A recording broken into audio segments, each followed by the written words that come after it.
They did not bury the last of them. There were too many bodies, and no one could agree where the ground was still honest enough to receive them.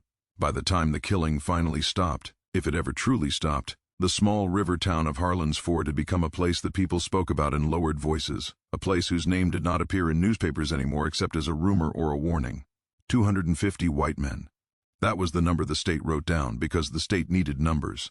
But the people who lived there knew numbers were too clean for what had happened. But wait for a second before we continue towards the video. Let us know in the comments which country you're watching from and what time of day it is for you. And don't forget to subscribe. The dead had come in all conditions. Some were found in the woods, with their throats opened so precisely it looked like a single red thread had been pulled from their bodies. Some were found in swamps, faces pressed into black water, boots missing, rifles gone. Some were found in their own homes, doors still locked, dogs still alive and whining in the corner, as if whatever had come in had not needed to break anything at all. And some were never found. Those were the worst. It began officially with a fire. That is how the county ledger recorded it. Plantation number 3, Walker Estate, total loss due to slave uprising or accident, cause undetermined. The ledger did not mention the smell that hung over the river for 3 days. It did not mention the way the smoke lay low and heavy, as if it refused to rise. It did not mention the boy who walked out of the burning fields with chains still hanging from his wrists, or how he did not run. The first men who saw him thought he was in shock. They said he looked small for his age, maybe 16, maybe less. He was barefoot. His shirt was gone. One side of his face was blackened by soot, the other streaked clean by tears or sweat or rain. He did not beg. He did not speak. He only stood there on the dirt road, watching the smoke behind him as if counting something inside it. They told him to sit. He did not. They told him again. He turned his head and looked at them, and later one of those men would say, under oath, in a voice that shook, that he had never seen eyes like that on any person, black or white. Not angry, not afraid, just finished. So they struck him. And that is when the first man died. It was not clean. It was not clever. It was not even meant to be killing. The boy's hands were still half numb from the chains, and he swung the broken length of iron more like an animal than a man. But iron is honest about what it does to bone, and the overseer's skull did not survive the conversation. The other 2 men shot him. They were sure they saw him fall. They walked forward with their rifles ready. They did not walk back. No one ever found their bodies. The river kept them. After that, things might still have ended quietly if the world had been a different kind of place. But the South was not built to let things end quietly, and men were not built to accept that something they believed to be owned had decided it was not. So they formed posses. At first, they said it was just to bring him in. They used that phrase the way people use prayers they do not really believe. Bring him in. As if what had happened was an argument that could be resolved by hands and rope. The first posse was 12 men. They followed tracks into the low woods east of the river, where the ground stays wet even in summer, and the trees grow close enough to turn daylight into a suggestion. They were confident. They were loud. They argued about who would get the reward. They did not come back. A week later, a farmer found one of their horses, walking in a circle with a broken rein and dried blood down its flank. 2 weeks after that, a trapper found a hat he recognized nailed to a tree with a hunting knife. That did not belong to any man he knew. The state took notice. That was when the posters began to appear. They did not have a name. They only had a description. Negro male, young, scar on left shoulder, possibly armed, extremely dangerous. Reward offered. No one collected it. More posses went in, some with dogs, some with better rifles, some with men who had hunted men before and were proud of it. The woods took them, the swamps took them, the hills took them, and the river kept on keeping. By the time the count reached 20, people stopped calling it a manhunt and started calling it something else, though no one could quite agree on what the word should be. War was too large. Revenge was too small. Fear, though, was the right size. Fear lived in the spaces between houses. It sat in the chairs at the back of saloons. It rode in wagons beside men who kept checking the tree line even in broad daylight. Mothers began to keep their sons inside after dark, not because of slaves, but because of one slave. And still, there was no body. Every story needs a center, and this one never had one. No one could say where he slept. No one could say what he ate. No one could even say for sure that all the killings were done by the same person except for the way the deaths seemed to rhyme with each other. A man would vanish. A search would be mounted. 1 or 2 searchers would be found, then nothing. Sometimes there were signs. A boot placed carefully in the middle of a trail. A rifle leaned against a tree, cleaned and unloaded. Once, a posse found 3 men sitting in a rough circle as if resting, all with their throats open so neatly that no one could tell who had died first. People began to say he was more than one man. People began to say he could not be killed. People began to say a lot of things. The newspapers sent a correspondent. He stayed 3 days and left at dawn without saying goodbye. He wrote that there was a sickness in the land that had learned to walk. That line did not make it past the editor. The town tried to go back to normal. Normal did not want them. Plantations hired more guards. Then fewer, because guards did not like to work in places where the dark seemed to listen. Roads were patrolled. Then they were not, because patrols did not return in even numbers. And always there was the same question, whispered like a curse: where did he come from? The old ones said it started at Walker Estate. Walker Estate had been a bad place, even by the standards of bad places. They said the fields were worked like prisons and the quarters like graves. They said men were broken there, not just in body but in something deeper, something that does not show on skin. They said children learned to be quiet before they learned to speak.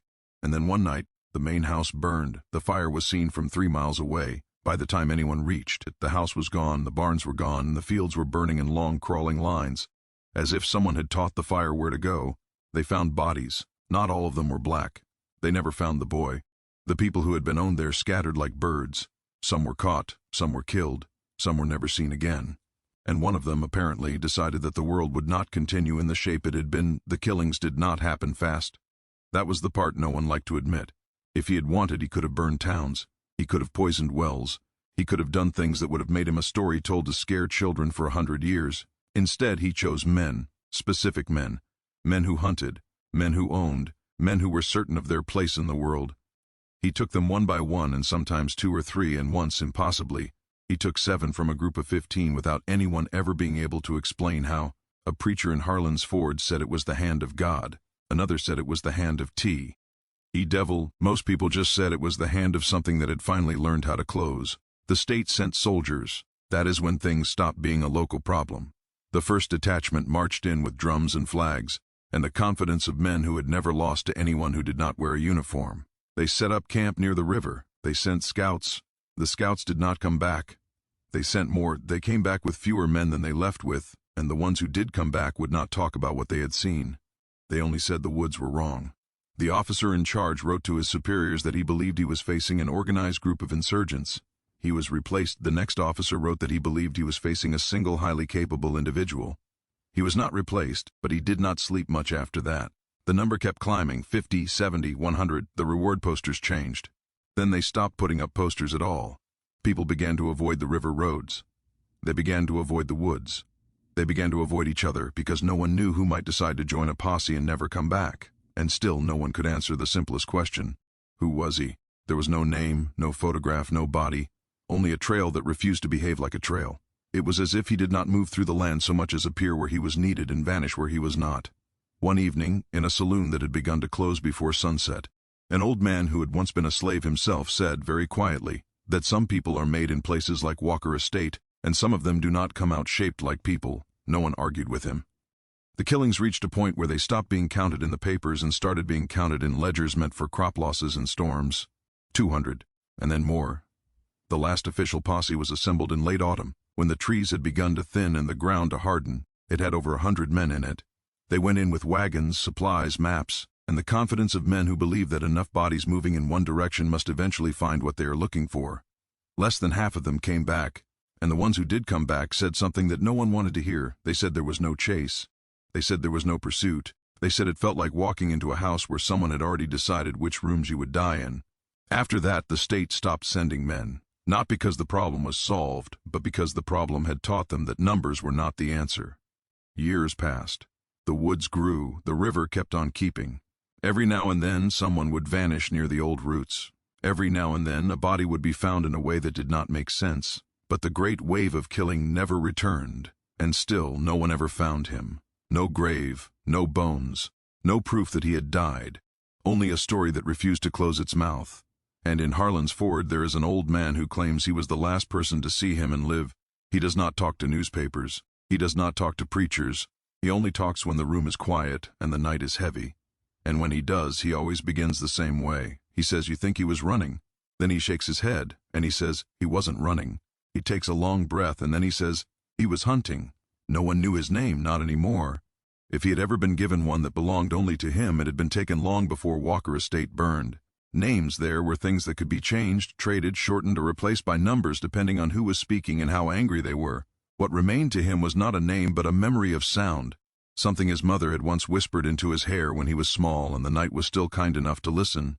She did not live long enough to see him grow. Walker Estate D. I do not encourage that kind of thing. He learned early that silence was safer than words. He learned that stillness could be mistaken for obedience. He learned that pain had different shapes and that some of them could be endured if you kept your mind somewhere else. He learned to keep his mind very far away. The quarters were built low and tight, as if the land itself did not want them standing upright. The fields were wide and open, and there was nowhere to hide from the sun or from men who carried sticks and worse. Children worked as soon as they could lift things. When they could not, they were made to hold things instead. He was small, but he was quick, not quick in the way that drew attention. Quick in the way that meant he was already somewhere else when a hand came down. He learned the paths between the rows before he learned how to count. He learned where the ground stayed soft after rain and where it stayed hard. He learned which trees could hide a body and which ones could not. He learned the woods by watching them from a distance. The woods were not for them. That was the rule. Beyond the fields and the last fence, the land changed. It dipped and folded and grew thick with things that did not care who owned what. The woods belonged to nobody, which meant they belonged to danger. Sometimes men were sent in after things that had run. Sometimes those men came back. Sometimes they did not. He listened to the stories without looking like he was listening. He was good at that. There was an older man in the quarters who had once been taken north and then brought back, and this man knew things. He knew how to look at the sky and tell how long before rain. He knew how to step on leaves without making sound. He knew which plants could stop bleeding and which ones would make it worse. He taught without teaching. He would say things out loud to no one in particular. Some ground lies, he would say, staring at the dirt. It looks solid, but it will take you. Or if you walk like you are lost, people believe you are harmless. Or everything that hunts can also be hunted. The boy listened when the man died quietly in his sleep, which was a kind of miracle. The boy took his place near the edge of the fields and kept listening to the world. Walker Estate was run by men who believed that cruelty was the same thing as order. They were wrong, but it took fire to teach them. The overseer was a man who liked to be seen. He liked noise. He liked to make examples. He believed fear worked best when it was public. The boy learned where the overseer walked and when. He learned the sound of his boots. He learned how long it took him to cross from one end of the main yard to the other. He did not know he was learning these things for a reason. Not yet. The night it began, the sky was low and heavy, and the air would not move. It started, as many endings do, with something small. A girl collapsed in the field. Not fell, collapsed. Like a thing that had finally decided it had been standing long enough. They said she was lazy. They said she was pretending. They said a lot of things. The boy saw the way her eyes did not move. The overseer did not. He raised his stick. Something in the boy, something that had been quiet for a very long time, stood up. He does not remember crossing the distance between them. He remembers the sound the stick made when it hit the ground instead of her. He remembers the overseer turning, surprised, which was a rare expression on that face. He remembers the first blow he took, and the second, and how neither of them felt like what came after. They tied him, they always did. They tied him and left him where others could see what happened to boys who forgot themselves. The girl died before morning. That was not written down anywhere. Something else was. Walker Estate burned 3 nights later. No one ever proved who started it. Some said a lamp was knocked over. Some said lightning. Some said it was planned. The truth was less clean. The fire started in a place where the old wood had dried into something that wanted to be flame. It spread like it had been waiting. The boy was still chained when the shouting began. He does not remember breaking the chains. He remembers only that they were not on him anymore. The smoke was thick enough to turn the world into a tunnel. People were running in all directions, which is another way of saying no direction at all. The main house was already burning when he reached the yard, and one of the barns was gone. He saw the overseer near the fence. The man had a pistol. The boy had a length of iron that had once been part of something else. They saw each other. The overseer said his name, not the boy's name. The name the overseer used. The boy does not remember what he said back. He remembers the iron moving. He remembers the sound. He remembers the way the man fell. After that, the night broke open. People ran. People screamed. Some people tried to stop the fire. Some people tried to stop other people. Some people tried to stop him. He did not stay to find out how many did not succeed. By the time he reached the road, his wrists were bleeding, and his chest felt like it had been filled with smoke instead of air. That is where the first 3 men found him. They thought he was finished. They were wrong. He does not remember killing the first one. He remembers the weight leaving the iron. He remembers the others shouting. He remembers falling. He remembers getting up. He remembers the trees. He ran into the woods without knowing where he was going. The woods did not care. The first day he ran until he could not feel his legs. The second day he walked until he could not feel anything at all. He drank from streams. He ate things he recognized and did not die from them. He slept in places where the ground was wrong and learned what that meant. On the third day, he heard dogs, he climbed, he stayed very still. He learned that dogs can be fooled by water, and by time, he learned that men are not as patient as they think they are. He did not want to kill again. That is the part no one believes. The fourth day, he watched a group of men pass beneath the tree he was in. They were talking about him. They were laughing about what they would do when they found him. They did not look afraid. He let them go. That night, he dreamed of fire. The fifth day, he found one of them alone. The man had wandered off to relieve himself and was still adjusting his belt when the boy stepped out of the trees. The man reached for his rifle. The boy was faster. It was not a clean kill. It was not a clever one. It was a desperate one. Afterward, the boy sat and shook until the light changed. He buried the body badly. He moved on. After that, it got easier. Not in the way people think, not in a way that felt good. It got easier in the way that lifting something heavy gets easier after you have done it enough times, even though it never stops being heavy. He began to plan, not in words, in shapes, in distances, in time. He learned that men in groups feel strong and see poorly. He learned that men alone feel weak and listen too late. He learned to move in ways that left nothing behind, and when he could not do that, to leave things that meant something else. He learned that fear is louder than gunfire. The woods became a place instead of a wall. The swamps became paths. The hills became hiding places. He did not count the men. He did not need to. The world began to count them for him. He heard the rumors before he saw the posters. He saw the posters before he saw the soldiers. By then, the boy who had walked out of Walker Estate did not exist anymore in any way that mattered. What existed was something that knew how to wait. What existed was something that understood that some hunts are not about Eska. They are about removal. He did not believe he could change the world. He did not believe in that kind of story. He believed only that some things should not be allowed to continue in the shape they are in. The first time he took more than one at once, it was because they made a mistake. They camped where the ground dipped and the sound carried. They did not set a proper watch. They did not believe he was close. He took the one who wandered off, then the one who went to look for him, then the one who came to see what the noise was. The rest ran. He always let some of them go. Someone had to carry the story. By the time the number reached 30, he had stopped thinking of himself as a person who was being chased. He was not running anymore. He was choosing where, choosing when, choosing who, and somewhere far away from the woods, men were beginning to understand that something had been made in the fire at Walker Estate that did not intend to stop. They just did not yet understand how much it was willing to take. ER Group tried dogs. The dogs were good. They followed the trail for miles. They led the men into a stretch of swamp where the ground looks solid until it is not. 2 men drowned. 1 dog came back without its handler. After that, fewer people volunteered. The state began to pay attention. Not in a way that was useful yet, but in a way that meant the words were being written down by people who did not live there. They sent a clerk first. He rode in on a thin horse and asked questions and wrote things in a small book. He stayed at the only inn and left his door locked at night. He left after a week with a thicker book and a thinner face. He wrote that there had been at least 15 confirmed deaths and an unknown number of disappearances. He was wrong, but not in a way that mattered. By the time the 20th man was gone, the woods had a reputation. By the time the 25th was gone, the river did too. Fishermen began to find things in their nets that were not fish. They began to fish elsewhere. He began to leave signs, not messages. He was not speaking to anyone, but he understood that men move differently when they think they are being watched, and differently again when they know they are. Once, after taking a man from a 3-person patrol, he placed the man's boots in the middle of the trail, side by side, toes pointed back the way they had come. The other 2 did not go forward. They did not go back either. They sat down and waited until morning. They left together. Another time, he took a rifle from a camp and set it upright against a tree at the edge of the clearing, with the barrel pointed at the sky and the sling hanging loose, as if it had been placed there by someone who intended to come back for it. No one did. Fear began to do his work for him. Men began to argue about routes before they even left.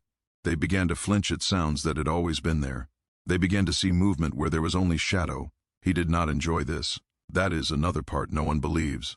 Enjoyment implies satisfaction. What he felt was closer to gravity, a thing that pulls and does not ask whether what it pulls wants to move. The first time he was wounded, it surprised him. A young man, too young, he thought, and then stopped thinking that way. Fired too early and too wildly, and one of the shots tore a line across his upper arm. It was not deep, but it bled enough to make him slow. He went into the river and stayed there until the water took the color away. He bound the wound with a strip torn from his own shirt. He did not sleep that night. He understood then that this could end, not in a way that looked like rest, but in a way that looked like a body on a road, and a story that would be told badly by people who needed it to mean something else. He began to be more careful. The the men began to be less. Around the 30th death, something changed. The men who came after him stopped being neighbors and started being specialists. They arrived with better equipment and fewer stories. They did not talk about rewards. They talked about angles and coverage and supply lines. They did not walk in straight lines. They did not split up without reason. They did not camp where the ground dipped. The boy watched them from a ridge for a long time. They moved like men who had done this before. He understood that the shape of the hunt was about to change. He could have left. He knew that he could have gone deeper into the hills, into places where even the old maps were guesses. But he did not believe in leaving things unfinished. The first of the new men died quietly. He followed him for half a day and learned his habits. The man liked to stop and listen. The boy liked that too. They listened together from opposite sides of a small ravine. The man never heard him cross it. The second one did not die at all. Not that day. The boy let him go on purpose. He wanted to see what they would do differently. They did do things differently. They changed routes. They doubled watches. They began to move like something that knows it is being measured. For the first time since Walker Estate, the boy felt something like being studied. It did not frighten him, but it did make him adjust. The 30th death was not planned. It happened because a man tripped. He fell down a slope and broke his leg and started to scream. Screaming is a kind of signal. By the time the others reached him, he was already gone. They stood in a circle and did not speak for a long time. That night they built a fire. They did not sleep. The next day they left the woods. 2 days later, soldiers arrived. Not many, but enough to make the road look like a road again. They brought tents and flags and orders. They brought a man who had a real rank and a real uniform and a real belief that he could solve this. He set up camp near the river. He sent out scouts. The scouts did not come back. He sent more. Some of them did. They came back with stories that did not sound like stories. They said the woods were wrong. He wrote that down and did not believe it. He wrote other things down, too. He wrote that he was facing an enemy of unknown size and capability. He did not yet write the word impossible. The boy watched the camp from a place where the trees grew in a way that hid everything but sound. He listened to the way the soldiers talked. He listened to the way they laughed. He listened to the way they did not quite believe they were in danger.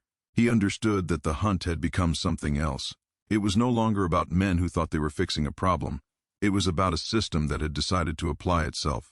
He did not know how long that would last. He did not know how much it would cost. He only knew that the thing that had begun in fire and chains and a broken length of iron was not going to stop just because it had been noticed. Somewhere, someone would start counting differently.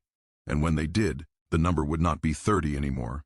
They did not come like passes. They came like a decision. The men who arrived after the soldiers were not loud, and they did not bring flags. They did not ride together, and they did not announce themselves at the inn. They came in pairs or alone over 2 days, and they did not look at one another when they passed in the street, which was the first sign that they already knew each other very well. They were not young. They were not old either. They were the kind of men whose faces look unfinished, as if time has been working on them for a long while and has no intention of stopping. They wore plain clothes. They carried rifles that had been used and knives that had been sharpened so often their shapes had changed. They asked few questions and listened to the answers as if they were sorting them into piles that already existed in their heads. The officer in charge of the camp was relieved to see them. He should not have been. They did not take his orders. They listened to them. That is different. There were 7 of them in the group that went in first, though they did not call themselves a group. They did not use names with each other in public. They had worked together before, in places where things had gone wrong in ways that did not make it into reports. One of them was called Harrow, though that may not have been the name he was born with. He had a scar that ran from his left ear into his beard and eyes that did not settle on anything for long. Another was a man named Pike who smiled easily and never showed his teeth. There was a quiet one they called Reed, who carried a long rifle and walked as if the ground was a suggestion. The others were men whose details do not survive well in memory, which is sometimes the point. They spent a day not going in. They walked the edge of the woods and the river and the first hills and said very. They looked at where camps had been. They looked at where boots had left marks that did not come back. They looked at the places where the ground had been disturbed and then put back the wrong way. That night, Harrow said, "He knows this place like we know rooms." Pike said, "Then we don't. Act like guests." They went in before dawn. They did not take a straight path. They did not take one path at all. They moved like something that had decided to become several things for a while. The boy watched them from a high place where the trees thinned and the rock showed through. He did not know who they were. He knew what they were. They moved differently. They did not waste sound. They did not look where they were going so much as where someone might be looking at them from. He understood that these were not men who would be taught by accidents. So he did not try to teach them. He let them come. They followed signs. He did not remember leaving. That worried him. They avoided places he would have chosen. That worried him more. By the second day, they had not lost anyone.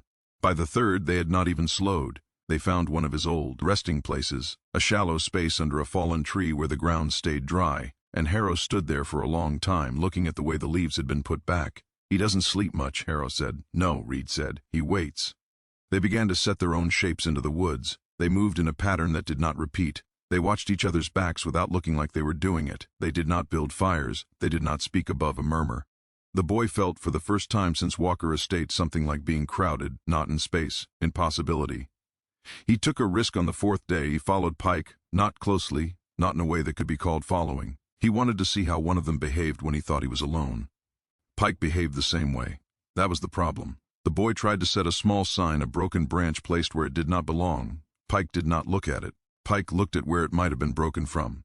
They crossed a stream at a place where the water runs slow and wide. The boy went into the water and stayed there until the surface forgot him. Pike did not follow the surface. He walked downstream and looked at the banks. The boy moved away and felt something close to respect, and then stopped feeling that. Respect makes you slow. On the fifth day, Reed vanished, not in a dramatic way. He was there at dawn. He was not there by noon. The others did not call out. They did not scatter. They did not rush. They came together and stood in a small clearing and listened to the woods like men listening to a locked door. Harrow said, "He got one of us." Pike said, "Or the woods did." They did not find Reed. They did not find blood. They did not find a body. They found a place where the ground had been disturbed and then smoothed again by someone who did not need to do a good job because he was not being chased. They stayed another day. On the sixth day, one of the others, Bennett, the one who always walked on the right, stepped on ground that did not hold. It took him to his waist and then to his chest and then to his shoulders before anyone could reach him. They pulled him out. He was alive. He was shaking. He said something had touched his leg down there. They did not laugh. They did not tell him he was wrong. They moved camp. That night they heard a single shot far away. It was not followed by anything. Harrow said, "He wants us to know he can reach out." Pike said, "He already has." They began to close their own shape. They stopped trying to cover ground and started trying to remove space. They moved toward a line of low hills where the trees grow thin and the rock breaks the soil in long gray ribs. The boy did not want them there. The hills were honest places. Things Joe there. On the seventh day he made his mistake. He took one of them, not Pike, not Harrow. Another one whose name did not matter. He waited until the man had put some distance between himself and the others. He moved fast. He ended it quickly. He did not see the second man until it was too late to pretend he was not there. The second man did not fire. He threw something. The world went white. The boy woke with his ears full of noise and his mouth full of dirt. He rolled and did not die. He ran and did not die. He did not stop running until the hills changed shape. When he stopped, he realized he was bleeding again. Not badly, badly enough. They had learned something.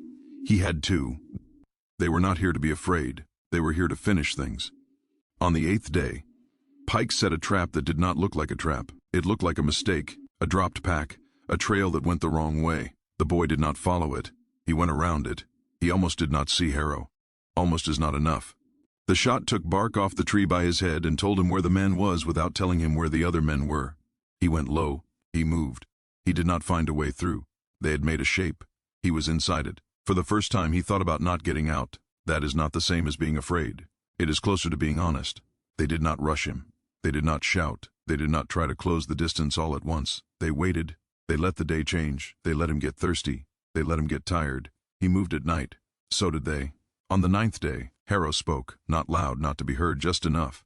"You don't have to die here," he said. The boy did not answer. He did not know what answer would mean. On the 10th day, Pike died. He died in a place where the rock drops away into a narrow cut that leads to nothing but shadows and broken stone. The boy had waited there all morning. He had waited because he knew someone would think it was a good place to look. Pike thought that. Pike was right. They saw each other at the same time. Pike smiled. The boy did not. Pike fired. The boy moved. The rock took the sound and gave it back wrong. The boy's knife found something that is not armor. Pike fell into the cut and did not make a sound after that. Harrow stood at the edge for a long time and looked down. Then he said, "All right." He and the last man, Carter, changed how they moved. They stopped circling. They began to press. They did not give the boy time to rest. They did not give him space to think. They did not give him the hills. On the 11th day, Carter went down. Not dead, not yet. A leg broken in a place where the bone came out and did not want to go back. Harrow did not leave him. He made a splint. He bound it. He gave him water. The boy watched this from a place where the shadows stayed. He did not understand why. He did not try to. That night he heard Carter screaming. He did not hear when the screaming stopped. In the morning, Carter was gone. There was blood. There were tracks. They led in two directions. Harrow followed neither of them. He stood very still and looked at the woods as if they had just told him something he did not like. On the 12th day, it was just Harrow and the boy. They did not see each other. They felt each other. The woods were quiet in a way that does not happen by accident.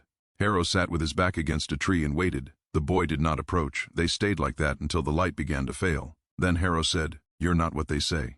The boy did not answer. Harrow said, "Neither am I." They did not speak again. At some point in the night something changed, not a sound, not a movement, a decision. In the morning, Harrow was gone. There was no blood, there were no tracks that made sense. The woods had taken him the way they take things that are already half gone. The boy stood in the place for a long time. He did not feel like he had won. He did not feel like he had survived. He felt like something had finished a chapter without telling him what the next one was called. He left the hills. 3 days later, the soldiers found pieces. Not enough to make bodies, enough to make reports. The officer wrote that the hunters had been lost in action. He did not write the rest. The woods grew quiet again, but not empty, because now the people who counted were going to start counting very differently. After the hunters vanished, the woods were quiet for almost a month, not the kind of quiet that means peace, the kind that means something is gathering itself. The towns along the river took that quiet badly. They had learned by then to measure time in disappearances, and when none came, it felt less like safety and more like the moment when a fever breaks just before the body gives up. The officer wrote in his reports that the situation was stable. No one who lived there used that word anymore.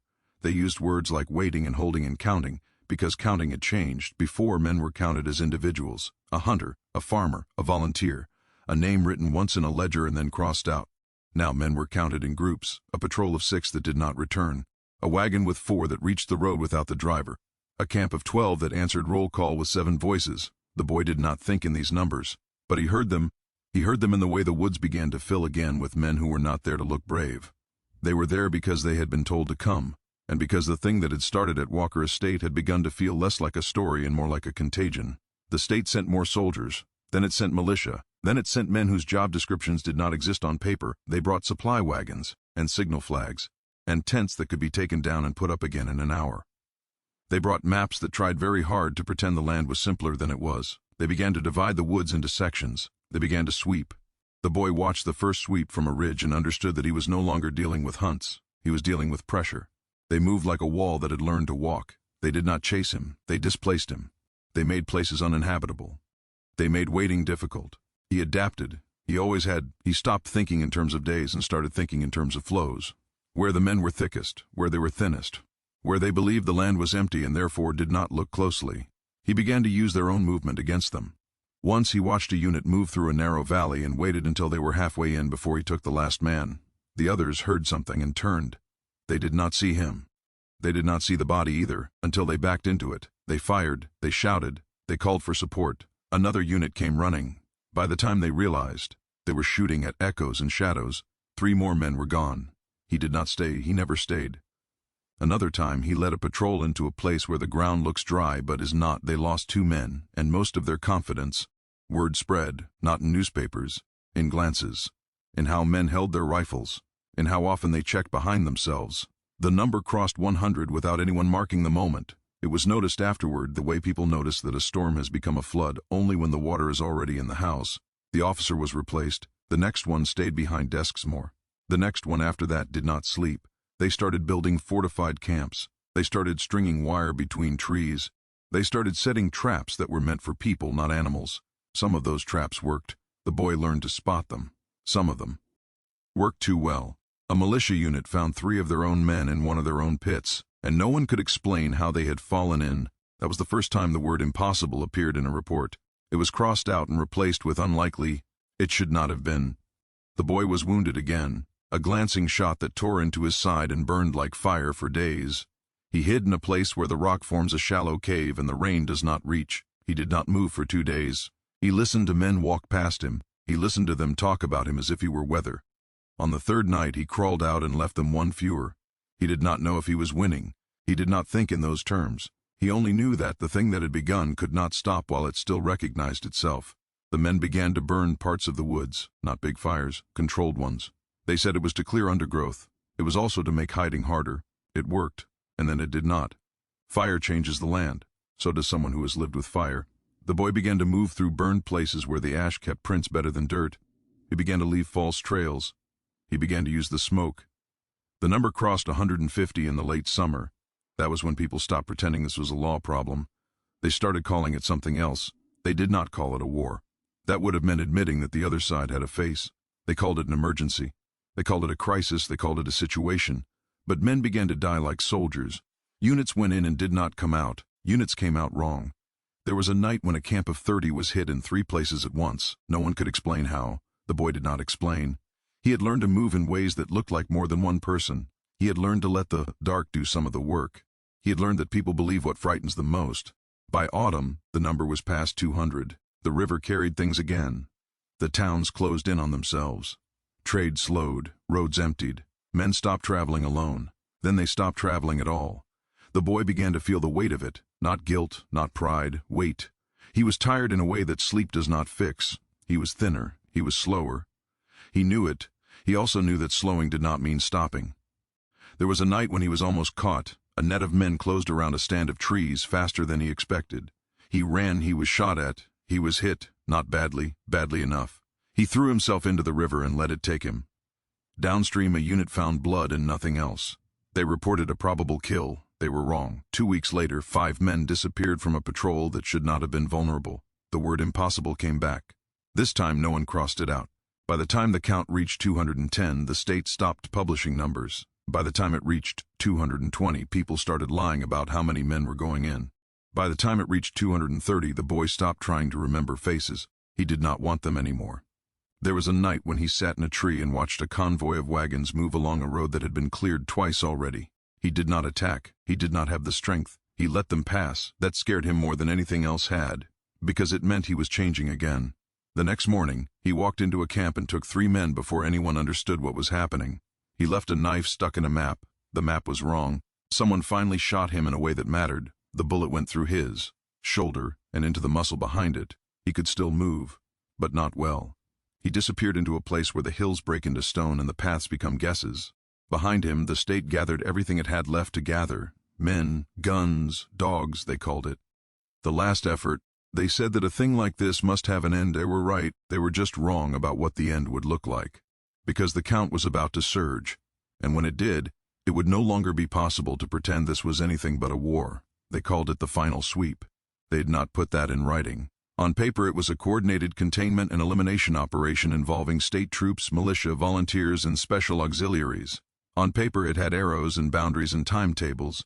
In the mouths of the men who were told to take part in it, it was simpler. They were going to end it. They gathered for 3 days. Wagons arrived from places that did not usually send wagons. Men arrived who did not usually wear uniforms. Dogs arrived in cages. Barrels of powder and crates of ammunition were stacked under canvas. Maps were laid out and argued over and then laid out again. The hills where the boy had gone were not large. That was the thinking. They were broken and ugly and full of stone, but they were not large. There were only so many places a man could hide. Only so many directions he could run. This time they would not chase. This time they would close. They moved before dawn on the 4th day. From 3 sides, then 4, then 5, a slow, careful tightening. More than 100 men went in. Some said closer to 150. No one ever agreed on the exact number, which is how you can tell it was too many to count properly.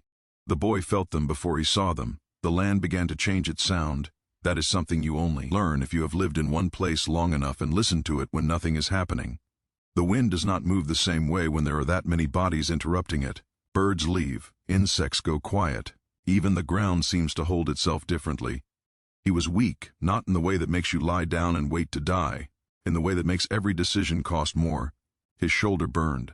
His side still pulled when he moved wrong. He had not eaten enough. He had not slept enough. He did not think he would survive this by running, so he did not try. He began to think in terms of shapes again, in terms of breaking lines instead of crossing them.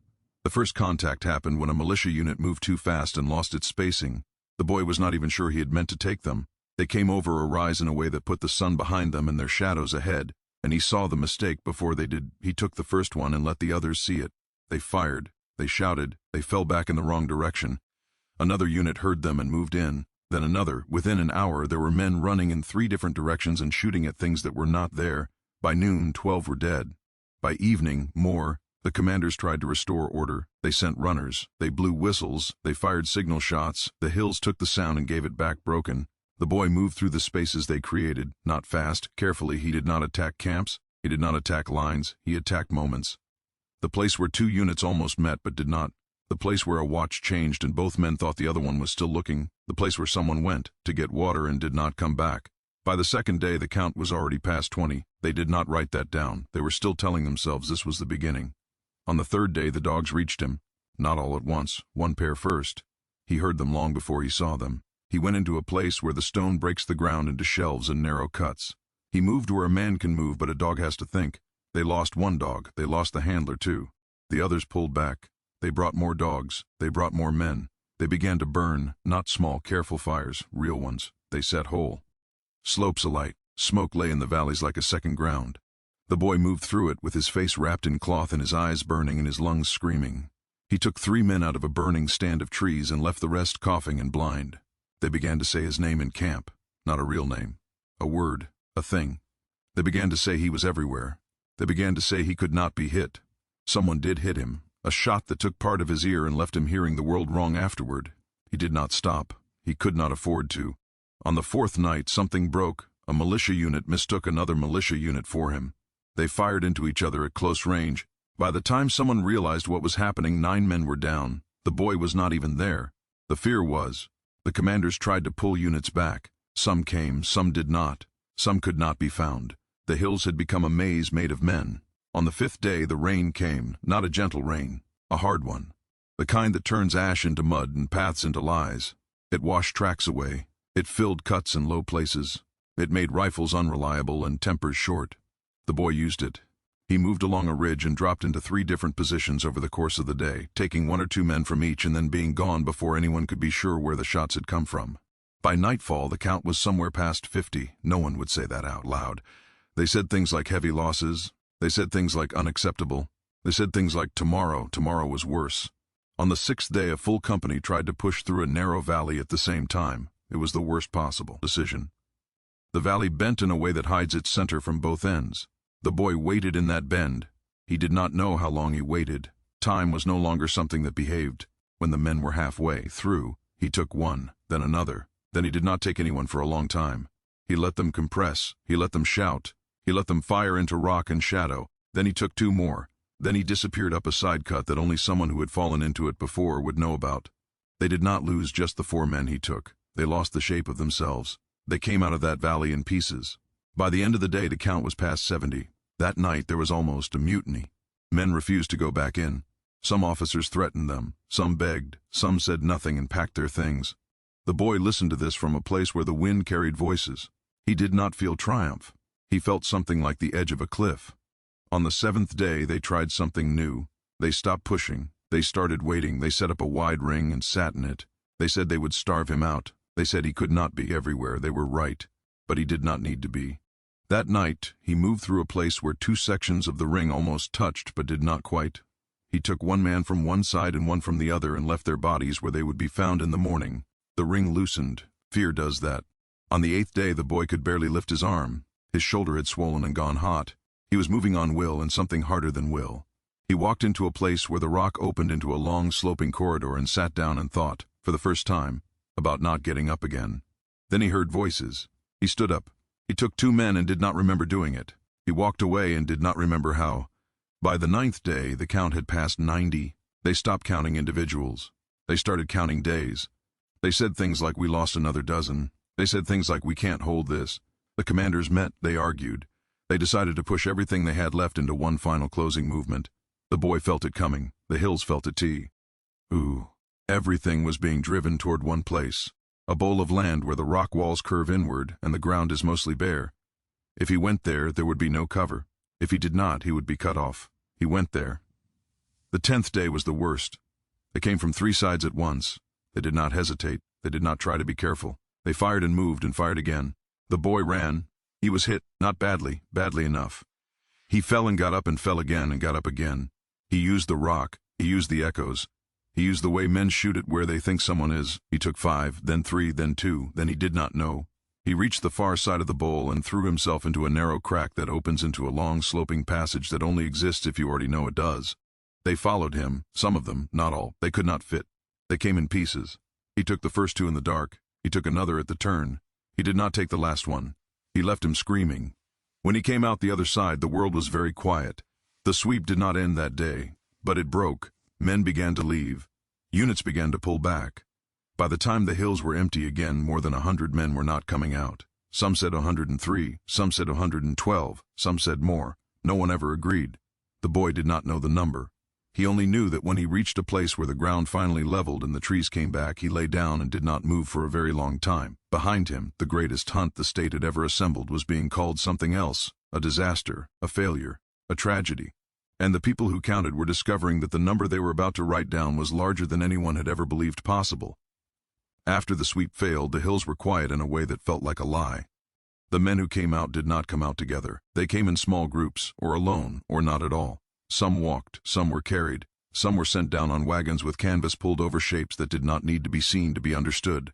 The officer wrote a report, then he wrote another one that corrected the first, and he stopped writing for 3 days. The state did not announce numbers. It announced changes in command. It announced new measures. It announced that the situation was being reassessed. In the towns, people announced nothing. They watched the roads and counted wagons the boy did not know any of. For a time that he could not measure, he lay in a place where the ground sloped gently and the trees broke the wind. He drifted in and out of something that was not sleep and not waking. His shoulder had gone stiff and hot. His side burned when he breathed wrong. His ear rang all the time now, as if the world had decided to keep a reminder of what it could do. He did not dream. When he finally stood, he did not feel like standing meant anything. He moved because not moving had begun to feel like dying. He did not go back into the hills. He went down, toward the river, toward places that had been walked by men for so long that they believed nothing could surprise them there anymore. The state pulled back, not completely, but enough that the shape of the pressure changed. They stopped trying to close the land like a fist. They started trying to hold it like a net. Checkpoints went up on roads. Bridges were watched. Wagons were searched. Patrols walked the edges of towns and did not go far into the trees. They said he could not get through. He did not argue. He went around. The killings did not resume all at once. They returned like weather. A man missing from a riverside patrol. 2 men found in a stand of trees that had been walked 100 times before. A wagon that arrived without its driver. The numbers began to climb again, slower at first, and then faster. The state tried to control information. It worked in places where people wanted to believe. It did not work where people could count. By the time the count reached 180, the word war began to appear in letters that were never meant to be published. It did not appear in newspapers. It appeared in notes between men who were tired of pretending. The boy did not know the number. He had stopped thinking in numbers a long time ago. He thought in terms of whether the land still had places for him, whether his body still answered when he asked it to move, whether the thing that had begun in fire was still moving forward or had begun to circle. He was thinner. He was slower. He was also quieter. He began to take men in places where no one expected him anymore, near farms, near roads, near the edges of towns where dogs bark at night and people tell themselves it is nothing. Once he walked through a place that had been turned into a temporary barracks and took a man from a tent that had 3 men sleeping in it. The other 2 did not wake up. Another time he took a man from a bridge in the early morning and left his body where the first wagon of the day would find it. That road was closed for a week. The fear changed again. It stopped being sharp. It became heavy. People did not talk about him as much. They talked about leaving. Some did. Some could not. The state tried to bring in new men. Some refused. Some came and did not stay. The number crossed 200 without ceremony. It was noticed afterward. The way people noticed that they have passed a place they were afraid of reaching. There was a man named Elridge who lived in a small house near a bend in the river where the trees come close to the water. He had been a ferryman once, and before that he had been owned. A moment Elridge thought he was going to smile. He did not. "I'm not trying to," the man said. Before he left, he said one more thing. "They will never chain this land again." Elridge did not understand that until later. After that, the killings came closer together, not in place, in time. Sometimes 2 in a day, sometimes 3, sometimes nothing for a week, and then 5 in a night. The state began to lose track. It did not admit that, but it began to show. Patrols overlapped and left gaps. Men were sent to places that had already been searched. Men were not sent to places that needed it. The boy moved through the cracks. The number reached 230, then 240. The newspapers stopped printing numbers entirely. They printed words like many and numerous and several. People wrote the numbers in the margins. There was a night when a camp of 12 was found empty except for one man who had lost his mind and could not say what he had seen. There was a morning when a road was closed because 4 bodies were found in places where there should not have been, even one. The boy did not know he was nearing the end. He only knew that he was tired in a way that had nothing left to give. He took fewer risks. He also took fewer men at a time. The land began to feel smaller. Then, one night, he took 3 from a patrol near a place where the river bends and the trees make a dark ceiling. That made 250. No one announced it, but everyone felt it. After that, there were no more, not that anyone could prove. There were rumors, there always are, but the shape of it changed. The state waited, the towns waited, the woods waited, and the boy did not come back. Elridge lived another 10 years. He never told his story until he was old enough to believe that telling it did not matter anymore. When he did, he always ended the same way. He would say, he didn't say he was going to die. He would say, he didn't say he was going to keep killing. He would say, he said he was going away. And then he would add, and I believed him. For a long time, nothing happened. That was the first thing people noticed. Not that no one died, people always die. But the pattern that had bent the land around itself for years simply stopped. Patrols still walked, camps still stood, checkpoints still checked. But weeks went by without a disappearance that could not be explained in ordinary ways. Then months. The state did not declare victory. It did not declare anything. It waited the way institutions wait, which is to say it continued to exist and hoped that existence would be mistaken for resolution. The towns waited too. They waited in smaller ways. They waited to send their sons back onto roads that had become rumors. They waited to fish stretches of river that had learned to keep secrets. They waited to believe that the woods had gone back to being only woods. Some of them never did. Elridge died in the winter, and with him went the last living person who could say he had seen the man down and then put away. 10 years after the last killing, a survey team was sent to redraw parts of the hill country. The land had been burned and cut and walked and cut again. Roads had changed, rivers had shifted their edges. What had once been guesses on maps were now supposed to become lines. One of the surveyors was a woman named Hale who did not care about the story. That is why she found something. She noticed that 3 different maps from 3 different years did not agree on a small region where the hills fold in on themselves like a closing hand. On one map it was a blank, on another it was marked as impassable. On a third it had a creek that did not exist anywhere else. She went there because it was her job to make the land make sense. It did not. The place was not large, a day's walk across, at most, but it felt wrong in a way that did not come from superstition. Paths bent slightly. Distances did not behave. A ridge that should have been a single climb became 3. Her team camped at the edge of it and went in the morning. They came back out before noon and did not talk about why. Hale went in alone the next day. She was not brave, she was stubborn. The hills there are not tall, but they are crowded. Rock breaks through the soil in long slanted plates. Trees grow where they should not, and do not grow where they should. The ground holds water in places that look dry and gives it up in places that look wet. She walked for hours and began to suspect she was walking in a shape instead of a direction. She found the creek. It was real. It was also wrong. It flowed uphill for a short distance before disappearing into stone. She followed it. She came to a place where the rock opens into something like a bowl, and then narrows again into a passage that is not quite a cave and not quite a corridor. Light comes in from above in thin, slanted lines. The ground is smooth in a way that means it has been walked on. There were signs of old fires. Not recent, not ancient either. There were marks on the rock that could have been made by knives. There were places where someone had stacked stones and then unstacked them again. There was no body, there were no bones, there was no proof. But Hale stood there for a long time and felt as if she were standing in the footprint of something that had once been very heavy. She did not write any of this in her report. She wrote that the region was difficult to map and recommended that the existing boundaries be left as they were. The story did not care about her report. It kept going. In some versions, the man became a spirit of the woods. In others, he became a soldier who had simply chosen the wrong war. In others, he became a warning told to children who did not understand what they were being warned about. But in the towns along the river, there were still old men who had been young once, and they remembered the shape of fear, and they remembered the shape of a quiet that means something is not finished. One of them, a man who had lost a brother in the 3rd year of the killings, went back into the hills when he was too old to be useful for anything else. He did not tell anyone where he was going. He took a week's worth of food, and a walking stick and a small knife that he did not believe he would use. He walked for 3 days and then found himself in a place he did not recognize, even though he had been born not far from there. He felt watched, not in a way that made him afraid, in a way that made him careful. On the 4th day, he came to a place where the ground leveled and the trees grew apart and the air moved differently. There was a small shelter there, made of stone and fallen branches, old enough that it had become part of the place instead of something added to it. There was no one in it. There was a piece of cloth hanging from a branch nearby. It was old. It might have been anything. The man sat down and waited. He waited until evening. Nothing happened. He waited until morning. Nothing happened. He left and did not go back. He did not tell anyone what he had found. He only said that he thought the hills were bigger than people believed. The state closed the last of the camps. Roads reopened. Trade returned. Children grew up without learning to be quiet for the same reasons their parents had. But the woods did not become only woods again. Not entirely, because every few years someone would vanish in a way that did not fit. Not a soldier, not a patrol. Just someone who had gone somewhere they should not have and did not come back. And there would be no pattern, and there would be no number. And that was worse in some ways. Hale lived long enough to become a department head, and then retired. When she was old, she went through her old papers and found the map that did not agree with itself and tried to remember why she had kept it. She could not. She burned it. The fire did not care. There is no grave for the man who began at Walker Estate and ended 250 lives later. There is no marker. There is no agreed-upon place where he fell.